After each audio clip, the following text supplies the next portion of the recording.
My name is Cara, and at 28 years old, I never imagined I'd be sitting in a five-star restaurant, staring at a $3,200 bill while my parents ordered another round of dessert wine. My mother casually wiped her mouth with the linen napkin and smiled sweetly. "Thank you for treating us to such a lovely birthday dinner, darling." My credit cards were maxed out, rent was due in 3 days, and my parents had just finished the most expensive meal of their lives. As I watched them laugh together, I realized my parents had been planning this all along. Before I dive into this unbelievable story about how my own parents orchestrated an elaborate scheme to drain my bank account, I want to know where you're watching from today. Are you someone who's dealt with financial manipulation from family members? Hit that like button if you believe family shouldn't take advantage of each other, and make sure to subscribe because this story takes twists you won't see coming. Trust me, what happened next will make you question everything you thought you knew about family loyalty. 3 weeks before that disastrous dinner, my phone rang on a Tuesday afternoon. I was at my desk, finally settling into my new job after 6 months of unemployment that had drained my savings and pushed my credit cards dangerously close to their limits. When I saw it was my mother calling, I felt that familiar mix of duty and dread that had characterized our relationship for years. "Cara, sweetheart," she cooed in that artificially sweet voice she used when she wanted something. "Your father and I have been thinking. Your birthday is coming up, and we simply must visit. We want to take you out somewhere special to celebrate properly." The emphasis on "take you out" seemed clear enough that they would be treating me, especially given my recent financial struggles, which I'd been transparent about during our previous calls. They arrived the Friday before my birthday, pulling up to my modest apartment complex in their Lexus, which I now realize should have been my first red flag considering they'd been claiming financial hardship for the past year. My mother emerged wearing a new designer handbag, and my father sported what looked like an expensive watch I'd never seen before. They greeted me with unusual warmth, showering me with compliments about my professional appearance and how successful I looked. Throughout the weekend, they kept making comments about my job, asking detailed questions about my salary, benefits, and even whether I'd received any bonuses. I deflected most of these questions, uncomfortable with their sudden interest in my finances, but they persisted with remarkable determination. On Saturday evening, as we discussed birthday plans, my mother's eyes lit up. "Oh, Cara, we simply must go to that new French restaurant downtown, Le Jardin Étoile. Gloria went there last month and couldn't stop raving about it." I felt my stomach drop. I'd heard about that place, where appetizers started at $50 and entrees could easily run into the hundreds. "Mom, that place is really expensive," I started to say, but she waved her hand dismissively. "Nonsense, darling. It's your birthday. We want to make it special." The way she said, "we want to make it special," seemed to clearly indicate they were planning to pay, so I pushed down my concerns. That night, my phone buzzed with a text from my sister Melody, who lived across the country. "Hey, just wanted to give you a heads up. Mom and Dad called me about visiting next month for my promotion celebration. Be careful, Cara. Remember what they did to me last year?" I stared at the message, confused. Melody had been vague about some incident at her birthday dinner, only mentioning that things had gotten complicated with our parents. When I pressed her for details, she'd changed the subject. I typed back asking what she meant, but she didn't respond immediately. I told myself I was being paranoid. Sure, our parents had their flaws, they could be manipulative and self-centered, but they were still our parents. They wouldn't deliberately hurt their own children, would they? Sunday morning brought more red flags. Over breakfast at my kitchen table, my mother kept bringing up stories about my supposed success, embellishing details about my job that I hadn't even shared. Cara was always destined for great things, she told my father loudly, as if performing for an audience that didn't exist. Remember when her teacher said she'd be running a company by 30? Well, look at her now, already in management. I wasn't in management. I was an entry-level analyst making $45,000 a year, barely keeping my head above water in an expensive city. But every time I tried to correct her, she'd pat my hand and say something like, "Don't be so modest, sweetheart." Monday evening arrived with the kind of dread that settles in your stomach like a lead weight. As our Uber pulled up to Le Jardin Étoile, I watched the valet attendants in their crisp uniforms helping guests out of luxury vehicles, and I knew I was in trouble. The restaurant's entrance was all marble and gold accents, with a maitre d' who looked like he could smell my maxed-out credit cards from across the room. A discreet sign near the door mentioned their prix-fixe experience starting at $200 per guest, and I felt my mouth go dry. My mother, however, practically floated through the doors, already waving at someone across the dining room. Pierre, she called to the maitre d' as if they were old friends, though I was certain she'd never been here before. We have a reservation under Morrison. It's our daughter's birthday, so we'll need your best table. The way she emphasized our daughter's birthday while gesturing at me made several nearby diners turn to look.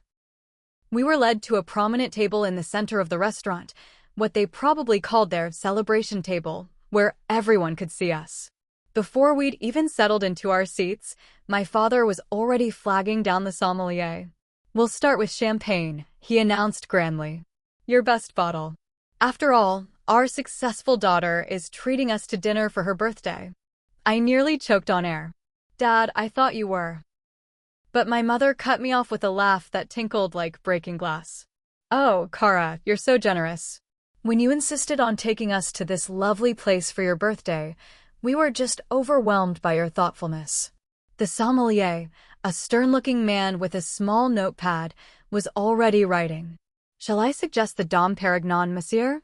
We have an excellent vintage."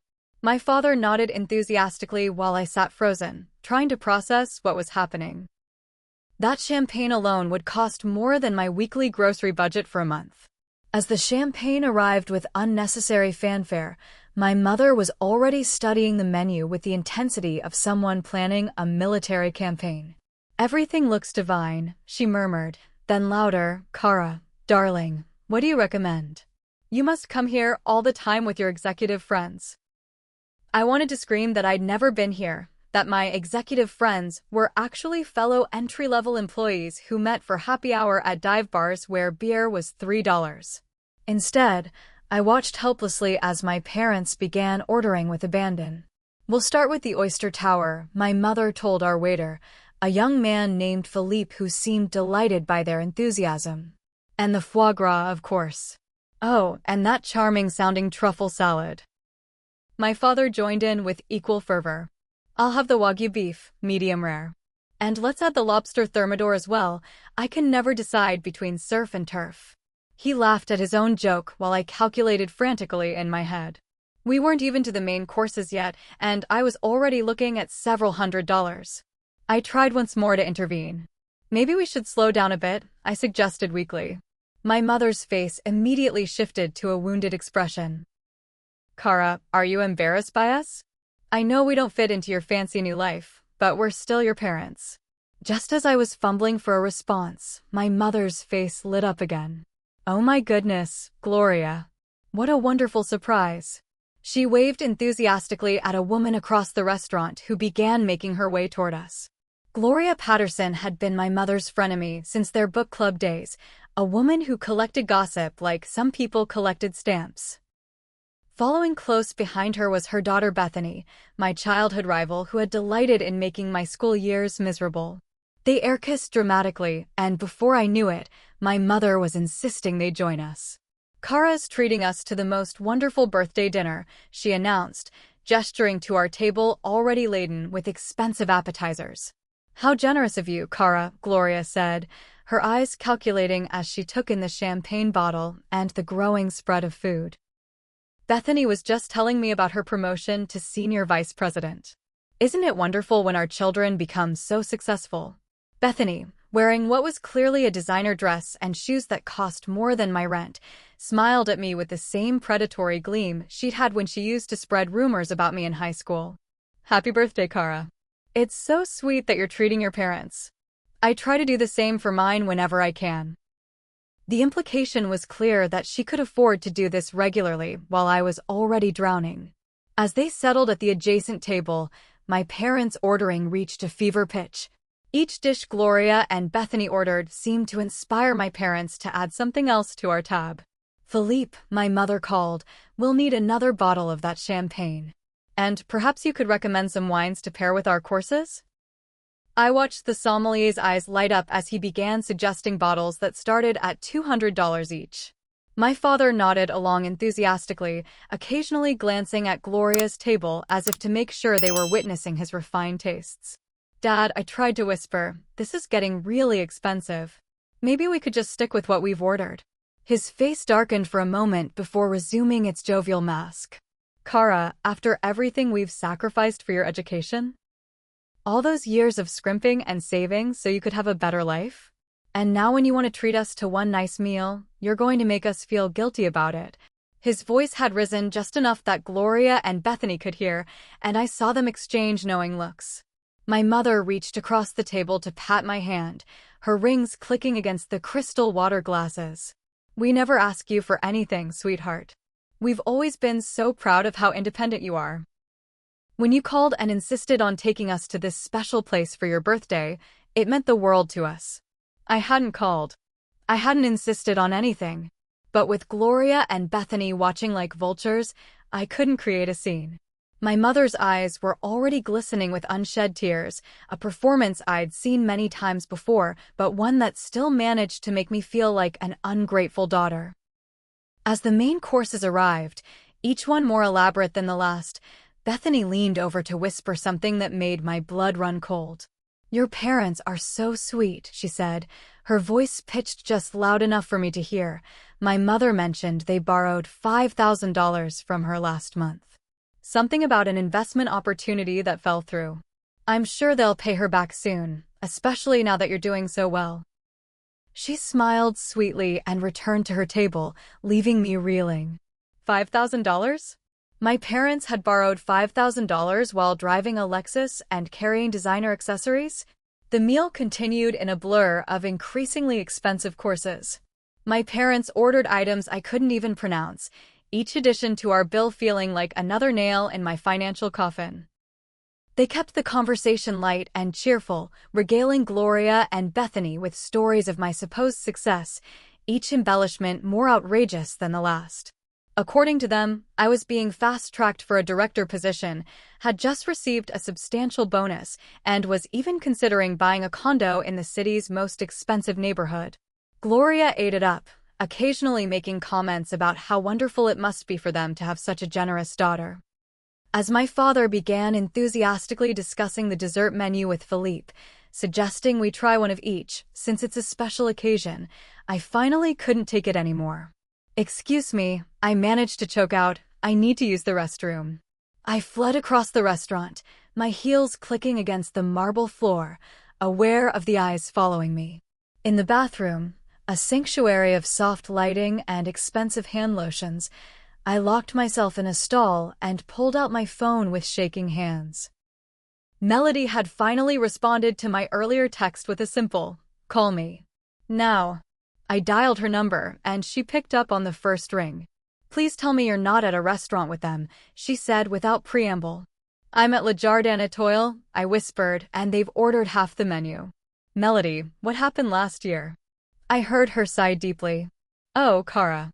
I tried to warn you. Last year for my birthday, they pulled the same stunt.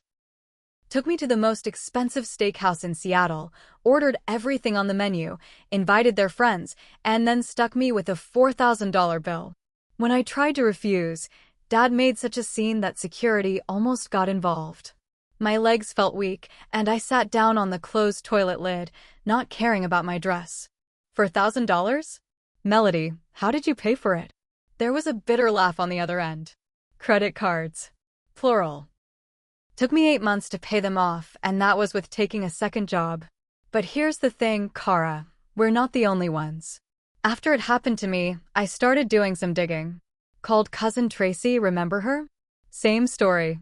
Aunt Catherine's birthday, Uncle Frank's promotion dinner, even Cousin Michael's graduation. They've been doing this for 2 years, ever since their retirement investment turned out to be a scam. What investment? I asked, though part of me already knew. My parents had always been secretive about their finances, alternating between claims of wealth and poverty, depending on what suited them. Dad put their entire retirement fund into some cryptocurrency scheme, Melody explained. Lost everything. Instead of downsizing their lifestyle or, heaven forbid, getting jobs, they've been manipulating family members into paying for their expensive tastes. They've gotten at least 8 family members that I know of, probably more. But how do they keep getting away with it? I asked, already knowing the answer. Because they're our parents, Melody said simply. And they're very, very good at manipulation. They isolate each incident, make sure the victims don't talk to each other, spread stories about how ungrateful and selfish each person is. Did they tell you I haven't spoken to them in months because I'm a terrible daughter? I nodded before remembering she couldn't see me. They said you were too busy with your fancy new life to call them. Cara, I call them every week. They just don't answer when they know I won't give them money. Look, there's more you need to know. Uncle Frank is considering legal action. After they scammed him out of $10,000 at his retirement party, he hired a lawyer. Aunt Dorothy has already sent them a cease and desist letter after they tried to pull the birthday dinner scam on her twice. The whole family is divided. Half think we should support them because they're elderly, the other half are tired of being treated like ATMs. My phone buzzed with another call coming in. That's Jade calling, I said, recognizing our cousin's number. Conference her in, Melody instructed. She has something you need to hear. I fumbled with the buttons, adding Jade to the call. Cara, thank God, Jade said immediately. Melody texted me. Are you at a restaurant with them right now? I confirmed, and she swore under her breath. Listen, I have recordings. After they got me for $3,000 at my law school graduation dinner, I started recording our conversations. I have them on tape planning these schemes, laughing about how gullible we all are. Dad actually used the phrase, stupid kids, to describe us. The bathroom door opened, and I heard the click of heels. I have to go, I whispered. Send me everything you have. Both of you. I hung up and took a deep breath, looking at myself in the mirror as I washed my hands. My reflection looked pale and shaken, but also angry. The anger felt good, felt cleaner than the guilt and obligation that had kept me trapped at that table. I walked back to the dining room, where my parents had indeed ordered what appeared to be one of every dessert on the menu. The table looked like a bakery had exploded, with colorful confections covering every available surface. There you are, my mother said brightly. We were just telling Gloria about your promotion. Senior analyst, wasn't it? Or was it senior manager? I can never keep your fancy titles straight. Gloria was watching me with the intensity of a hawk, clearly cataloging every detail for future gossip. Actually, I said, sitting down carefully, I'm an entry-level analyst. I make $45,000 a year, and I have student loans that won't be paid off for another decade. The table went silent. Bethany actually looked up from her phone. My mother's laugh was strained. Cara, you're so modest. Always downplaying your accomplishments. But I wasn't done. No, Mom, I'm being honest. Something you might want to try. Like being honest about the $5,000 you borrowed from Gloria. Or about what happened to your retirement fund. The silence that followed was deafening. Gloria's eyes narrowed as she looked between me and my parents, clearly reassessing the situation. Bethany had the grace to look uncomfortable, fidgeting with her designer handbag. My father's face had turned an alarming shade of red.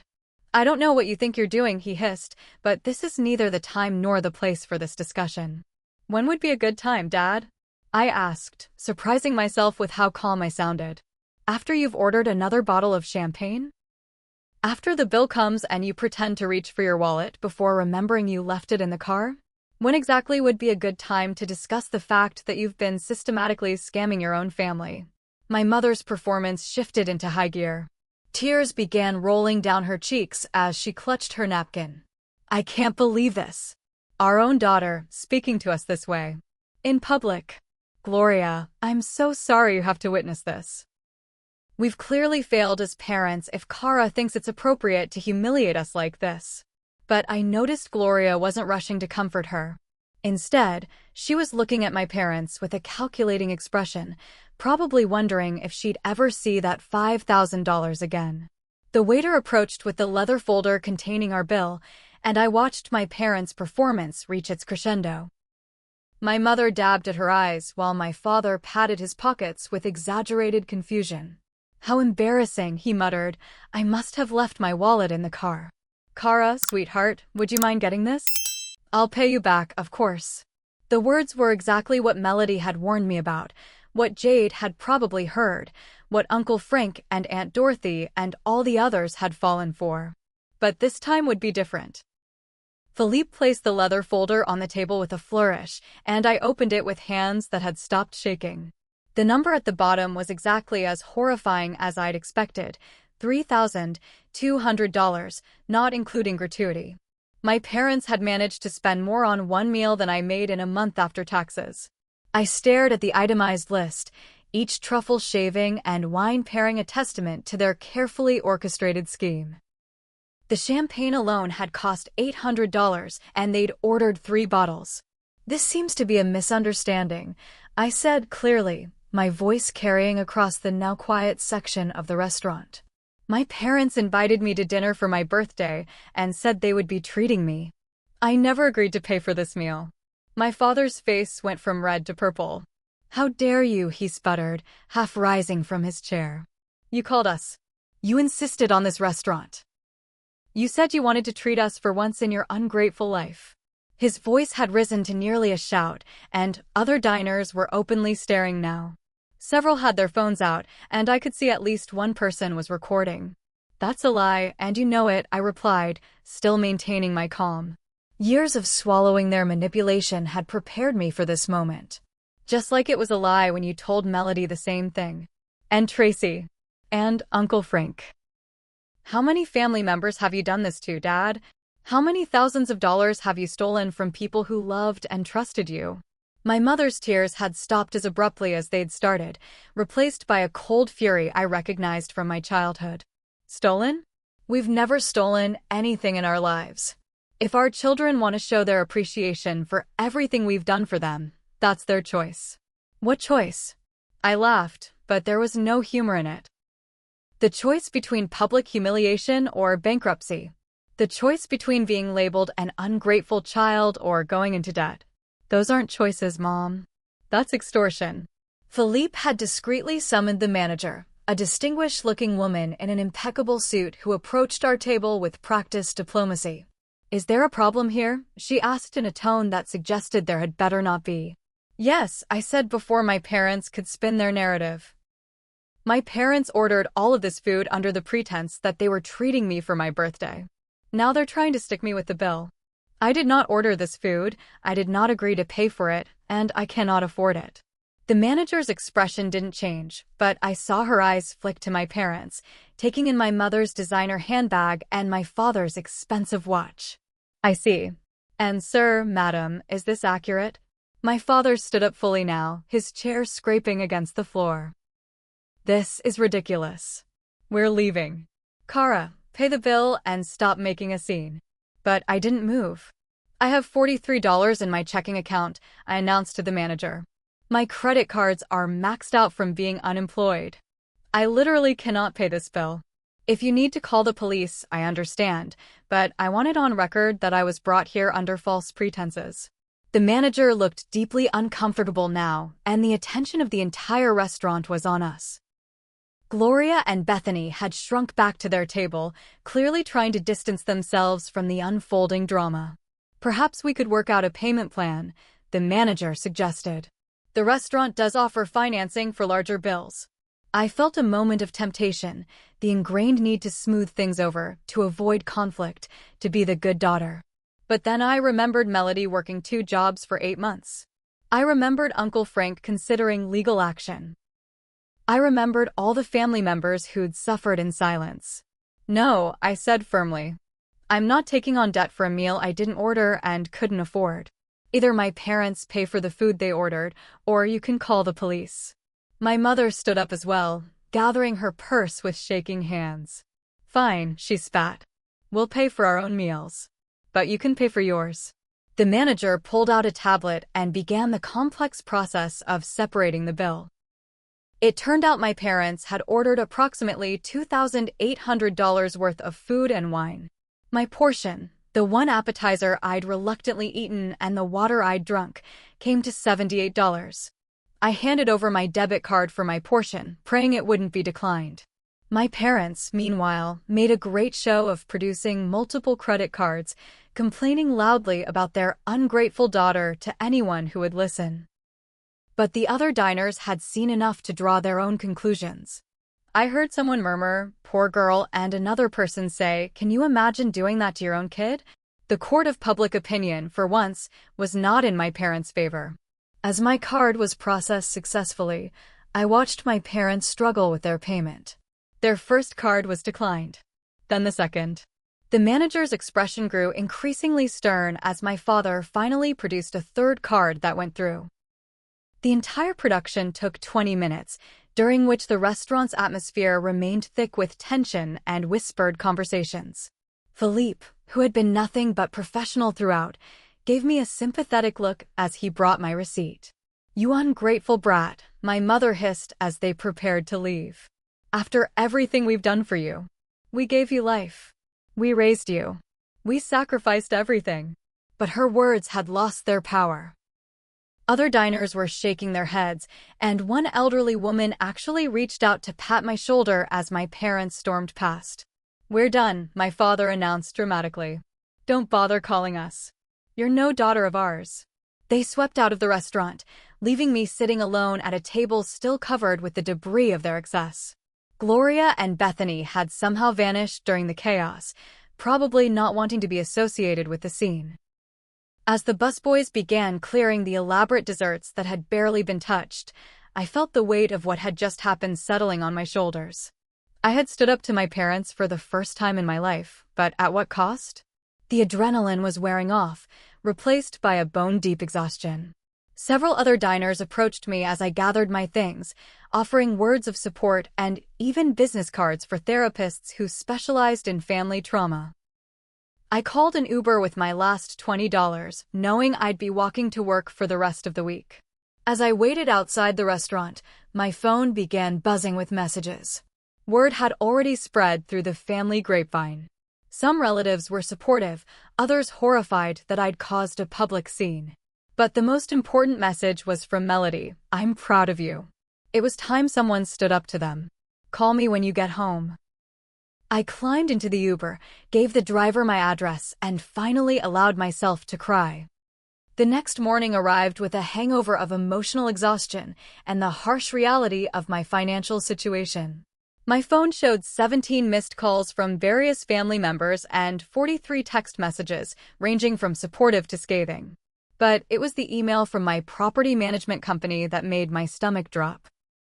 Rent was due in 2 days, and the automatic payment I'd forgotten to cancel would bounce, triggering a $35 insufficient funds fee on top of the $50 late fee they charged. I did the math with growing panic. Even if I ate nothing but ramen for the next month, I wouldn't have enough. I was contemplating which possessions I could sell quickly when my work phone rang. It was Janet from HR, her voice carefully neutral. "Cara, could you come to my office when you get in? Bring your laptop and badge." My blood ran cold. This was the corporate equivalent of being called to the principal's office. I dressed carefully in my best suit, trying to project confidence I didn't feel, and arrived at the office 30 minutes early. The usual morning chatter stopped when I walked in, and I realized with growing horror that everyone was staring at me.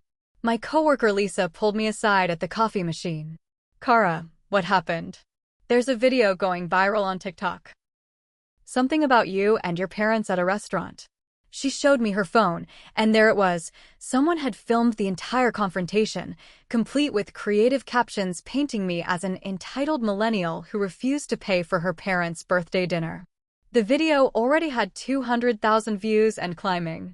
The comments were brutal, calling me selfish, ungrateful, and worse. Someone had even found my LinkedIn profile and was encouraging people to contact my employer. In Janet's office, my boss Richard was already waiting, his expression grave. "Cara, we've received numerous calls and emails about a video involving you," Janet began, sliding a printed screenshot across the desk. "While we understand this was a personal matter, it's reflecting poorly on the company.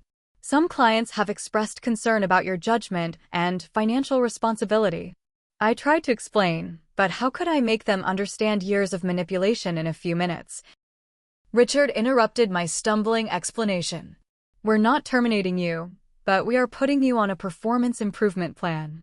Any further incidents that bring negative attention to the company will result in immediate termination. I left the meeting feeling like I'd been punched in the gut. Not only had my parents cost me thousands of dollars over the years, but now they were jeopardizing my career. Back at my desk, I found an email from my landlord. Someone had sent him the video, and he was concerned about my financial stability. He wanted to meet to discuss my lease renewal, which I knew was code for finding a reason not to renew it. The hits just kept coming. That evening, I sat in my apartment surrounded by bills I couldn't pay, scrolling through the hundreds of comments on various social media platforms where the video had been shared. But then something interesting started happening. Other people began sharing their own stories. My mother-in-law did this to us at our anniversary dinner. My parents claimed they forgot their wallets at my college graduation. This happened to me, but I paid, still paying it off 2 years later. The tide of public opinion began to shift as more victims of similar scams came forward. Jade called while I was reading through the stories. Cara, you need to see our family group chat. It's exploding. I opened the app to find dozens of messages. Aunt Catherine had shared her story about my parents' attempt to scam her at her retirement party. Uncle Frank posted screenshots of text messages where my parents had promised to pay him back next month for over a year. Cousin Michael revealed they'd not only stuck him with a graduation dinner bill, but had also borrowed his car and returned it with an empty tank and a parking ticket. The pattern was becoming undeniably clear.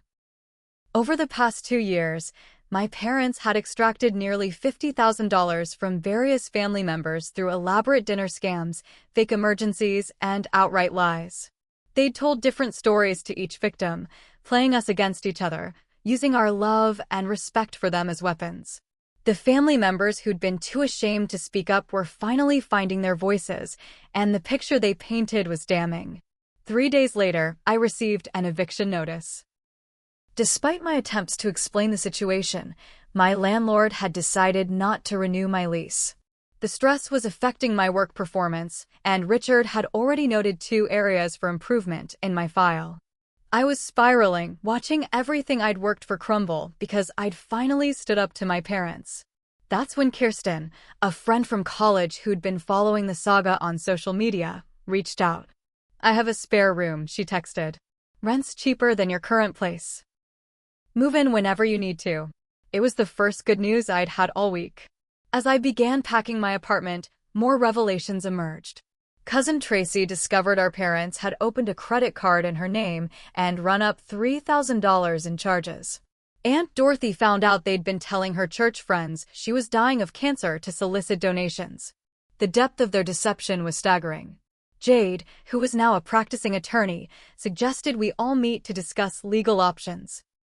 What they've done crosses the line from manipulation into fraud, she explained in an email to all the victims. We might have grounds for both civil and criminal action. The meeting was scheduled for the following Saturday at Grandma Rose's house. As I drove there in my beat-up Honda, I couldn't help but think about how different this birthday had been from all the others. Usually, I'd receive a card with a guilt-trip note about how they wished they could do more, but times were tough. Now I knew those tough times were self-inflicted, a consequence of their refusal to live within their means or take responsibility for their choices.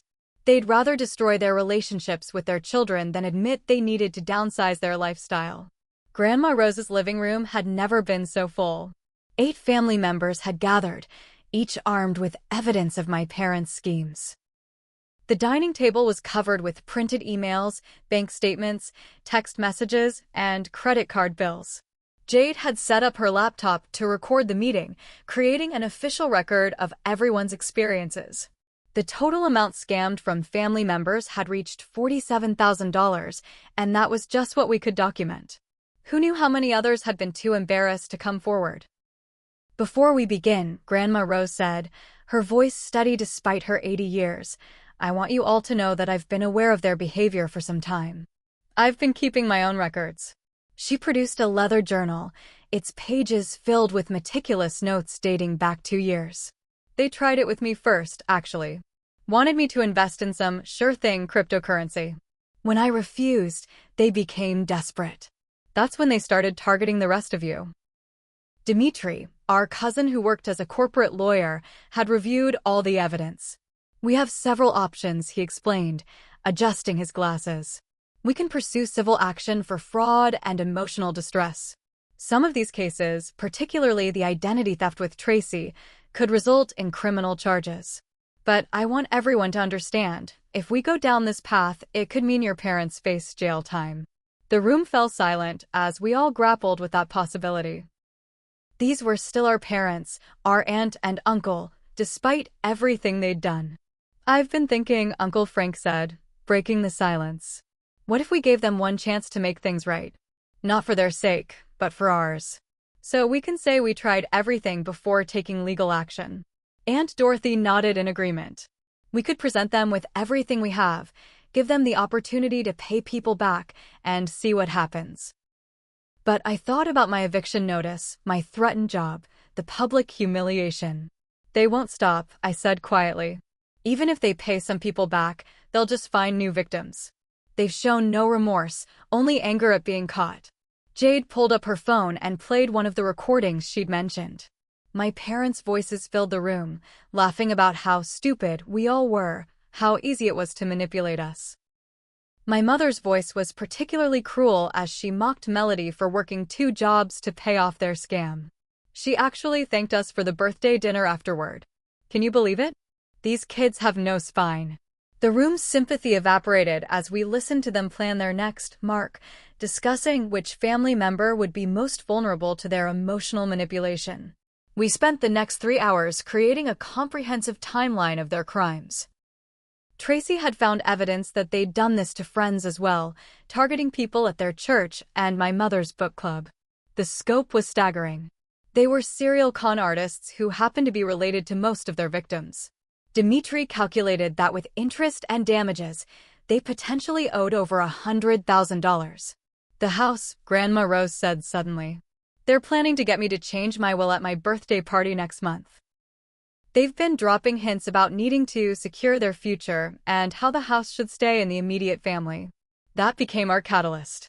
We would confront them at Grandma Rose's 80th birthday party, where the entire extended family would be present. It wasn't about revenge, exactly, but about protecting future victims and forcing accountability. Each victim would have 5 minutes to present their evidence. Dmitry would explain the legal ramifications. And Grandma Rose would make it clear that inheritance fraud would be added to their list of crimes if they proceeded with their plan. We had 4 weeks to prepare. In those 4 weeks, my life went through major changes. I moved in with Kirsten, whose IT job allowed her to help me rebuild my online presence after the viral video. She taught me how to tell my side of the story, and I started a blog called When Family Becomes Financial Abuse. The first post, detailing my restaurant experience, got 50,000 views in 2 days. Comments poured in from people worldwide who'd experienced similar manipulation from family members.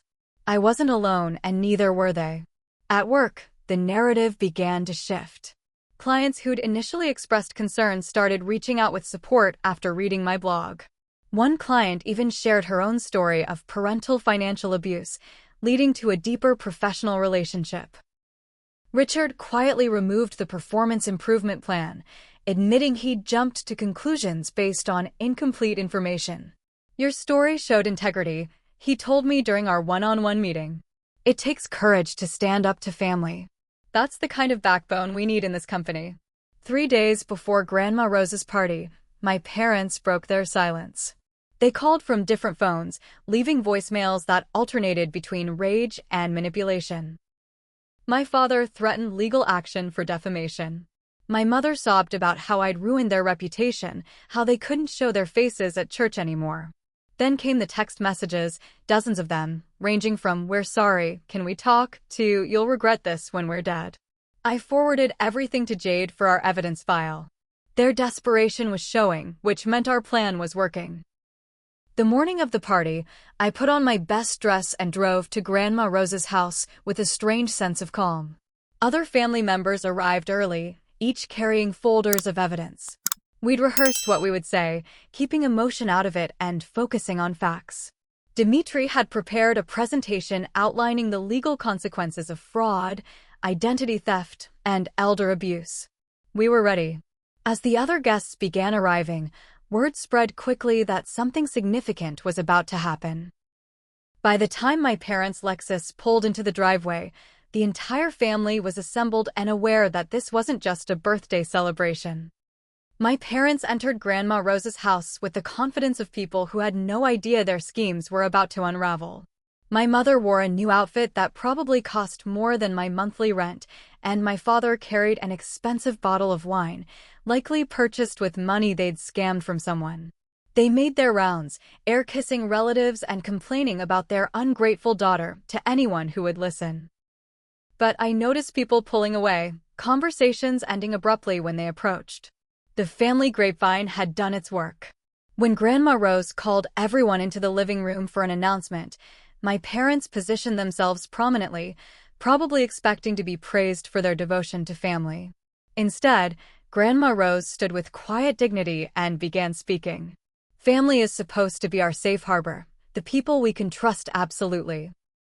But sometimes, family members lose their way and begin seeing relatives not as loved ones, but as opportunities for exploitation. My parents' faces began to change, confusion giving way to alarm. One by one, we stood and told our stories. Melody went first, her voice steady as she detailed the birthday dinner scam and the months of financial hardship that followed. Uncle Frank showed his bank statements, highlighting the $10,000 he'd never see again. Tracy's voice shook as she explained the identity theft, the calls from creditors, the damage to her credit score. Each story built on the last, creating an undeniable pattern of deliberate, calculated fraud. My parents tried to interrupt several times, but Grandma Rose's stern look silenced them. When it was my turn, I kept it simple. You cost me my apartment, nearly cost me my job, and subjected me to public humiliation. But worse than that, you made me question whether familial love was just another transaction to you. I've spent my whole life trying to be a good daughter, but I realize now that no amount of money or sacrifice would ever be enough. You don't want children, you want ATMs. The room was silent when I finished, the weight of collective testimony hanging heavy in the air. Dimitri's presentation was clinical and devastating. He explained wire fraud, mail fraud, identity theft, and elder abuse statutes. He showed how their actions met the legal definition of a criminal enterprise. Based on the evidence collected, you're looking at potential felony charges that could result in 5 to 10 years in prison. That's not including civil lawsuits for damages and emotional distress. He let that sink in before continuing. However, the family has decided to offer you an alternative. Jade stood next with a document she'd prepared. This is a binding agreement. You'll sell your house and cars, liquidate your non-essential assets, and use the proceeds to pay back everyone you've defrauded. You'll provide a full accounting of all schemes and victims. You'll attend financial counseling and therapy. And you'll have no unsupervised contact with any family member's financial information ever again. Sign this, follow through completely, and we won't pursue criminal charges. Refuse, and we file police reports Monday morning. My father erupted. This is extortion. You ungrateful parasites. After everything we've done for this family. But his rage fell on deaf ears. My mother tried tears, wailing about how we were destroying them, how they'd be homeless and destitute. But Grandma Rose cut through the performance. You've stolen $47,000 that we know of. You're living in a house you can't afford, driving cars you can't maintain, pretending to be wealthy while robbing your own children. The destruction is self-inflicted. Then came the recording Jade had saved for last. Their voices filled the room, laughing about their schemes, calling us stupid, planning future cons. My mother's voice, clear as day, said, "The beauty is they feel too guilty to compare notes. We could do this forever if we're careful." When it ended, even their most sympathetic relatives looked disgusted. The evidence was overwhelming, undeniable, and unforgivable. They had no defenders left in the room. My parents signed the agreement with shaking hands. Within a month, their house was on the market. The Lexus was sold. My mother's designer handbags and jewelry went to consignment shops. They moved in with my mother's sister in Wyoming, a woman who'd never liked them and agreed to house them only under strict conditions. No access to her financial information. No expensive dinners out. Part-time jobs at the local grocery store to contribute to household expenses. It was a fall from grace that would have been tragic if it weren't so deserved. The money from the sales didn't cover everything they'd stolen, but it was enough to help the most desperate victims. Tracy could repair her credit. Melody paid off the last of her credit card debt. I received enough to cover my moving expenses and the deposits for my new apartment. It wasn't about the money, really. It was about accountability, something my parents had avoided their entire lives. The family began to heal, bonds strengthening between cousins and siblings who'd been pitted against each other by lies. 6 months later, I sat in a real restaurant, not a fancy one, but a comfortable place where I could afford the bill, having dinner with Grandma Rose. My blog had grown into a support community for victims of family financial abuse, and I'd even been invited to speak at conferences about recognizing and preventing these schemes. My job was secure, my new apartment felt like home, and I'd learned the difference between honoring your parents and enabling them. "I'm proud of you," Grandma Rose said, reaching across the table to pat my hand. "It takes strength to break toxic patterns." My parents sent letters occasionally, always asking for money.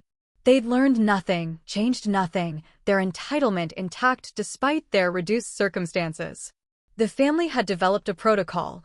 All letters went straight to Jade, who kept them as evidence in case they violated the agreement. But they were slowly being forgotten, reduced to cautionary tales told at family gatherings. Their legacy wasn't one of loving parents, but of con artists who happened to share our DNA.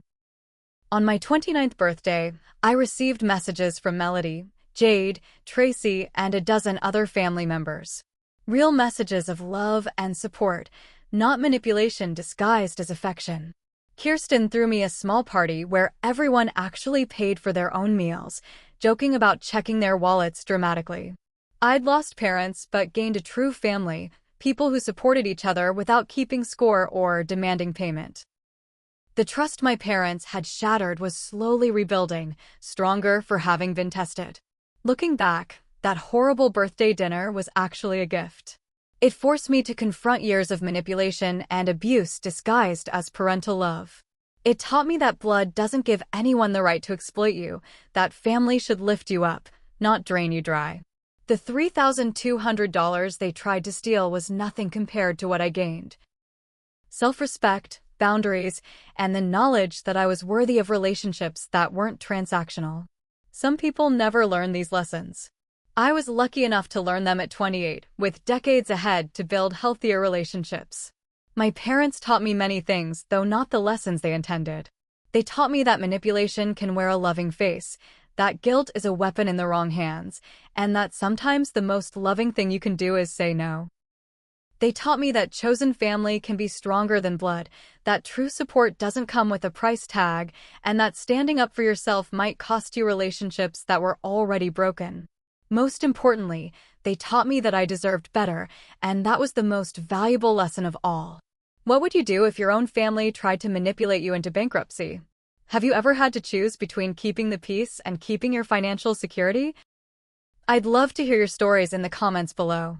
If this story resonated with you, please hit that like button and subscribe for more content about surviving family manipulation and financial abuse.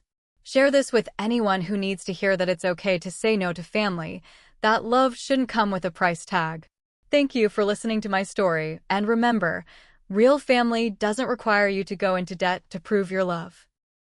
Stay strong, set boundaries, and never let anyone, especially family, make you feel guilty for protecting your financial future.